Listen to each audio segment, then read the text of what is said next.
അസ്സലാമു അലൈക്കും. അപ്പോൾ ഇഡ്ഡലി, ദോശ, പുട്ട് ഇതൊക്കെ കഴിച്ചിട്ട് ചില സമയത്തൊക്കെ നമുക്കൊരു വെറൈറ്റി പിടിക്കണമെന്ന് തോന്നില്ലേ? അപ്പോൾ കഴിക്കാൻ പറ്റിയ വളരെ ഹെൽത്തിയും ടേസ്റ്റി ആയിട്ടുള്ള ഒരു ഓട്സ് റെസിപ്പിയാണ് കേട്ടോ ഇന്ന് ചെയ്യുന്നത്. അപ്പോൾ അതിന് വേണ്ടിയിട്ട് 1/4 കപ്പ് പാലിലേക്ക് ഞാൻ 1 കപ്പ് വെള്ളം ചേർത്ത് കൊടുക്കുന്നുണ്ട്. ഇതുപോലെയുള്ള ഇൻസ്റ്റൻറ്റ് ഓട്സ് ഇല്ലേ, സാധാ ഓട്സ്, അതൊരു 4 ടേബിൾ സ്പൂൺ കേട്ടോ. അപ്പോൾ അതിലേക്ക് ചേർത്ത് കൊടുക്കുക.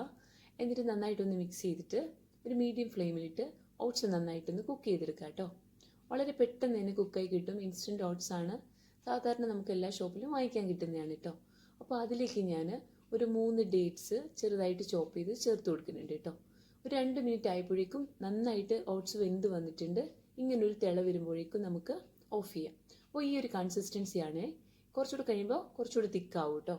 അപ്പോൾ ഇതിലും ലൈറ്റായിട്ട് വേണം എന്നുള്ളവർക്ക് കുറച്ചുകൂടെ ചൂടുപാലോ ചൂടുവെള്ളമോ ചേർക്കാവുന്നതേ ഉള്ളൂ കേട്ടോ. അപ്പോൾ ഇത് കുറച്ചുകൂടെ കഴിയുമ്പോഴേക്കും ഒന്നും കൂടി ഒന്ന് തിക്കാവും. ഇനി നമ്മൾക്ക് ഇതിലേക്ക് നമ്മുടെ കയ്യിൽ അവൈലബിൾ ആയിട്ടുള്ള ഏത് ഫ്രൂട്ട്സ് വേണമെങ്കിലും ഇട്ട് കൊടുക്കാം. ഞാനിവിടെ ആപ്പിൾ ചെറുതായിട്ട് ചോപ്പ് ചെയ്തത്, ഡേറ്റ്സ്, പഴം, അതുപോലെ തന്നെ ബദാം, പിന്നെ കുറച്ച് വാൾനട്ട്, നട്ട്സ് ഇത്രയും ചേർത്ത് കൊടുക്കുന്നുണ്ട്. നമുക്ക് അവൈലബിൾ ആയിട്ടുള്ള ഏത് ഡ്രൈ ഫ്രൂട്ട്സ് വേണമെങ്കിലും ചേർത്ത് കൊടുക്കാം കേട്ടോ. കപ്പലണ്ടി ആണെങ്കിൽ അത് ചേർത്ത് കൊടുത്താലും മതി.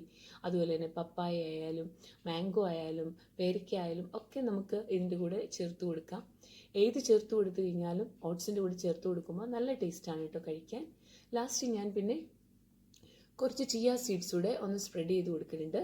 പിന്നെ ഒരു ടേസ്റ്റിന് വേണ്ടിയിട്ട് ഹണി ചേർക്കുന്നുണ്ട്. ഹണി ഇല്ലാന്നുണ്ടെങ്കിലും കുഴപ്പമൊന്നുമില്ല. പഞ്ചസാര ഇഷ്ടമുള്ളവർക്ക് അത് ചേർത്ത് കൊടുക്കാം. എന്നിട്ട് എല്ലാം കൂടി ഒന്ന് നന്നായിട്ട് മിക്സ് ചെയ്യുക. നേരത്തെ പറഞ്ഞതുപോലെ ഒരു തിക്ക് കൺസിസ്റ്റൻസി ഇഷ്ടമില്ലാത്തവർക്ക് ചെറിയ ചൂട് പാലോ അല്ലെന്നുണ്ടെങ്കിൽ ചെറിയ ചൂട് വെള്ളമോ ചേർത്തിട്ട് നമുക്ക് ഇഷ്ടമുള്ളൊരു കൺസിസ്റ്റൻസിയിലേക്ക് കൊണ്ടുവരാം കേട്ടോ. വളരെ ഹെൽത്തിയാണ്.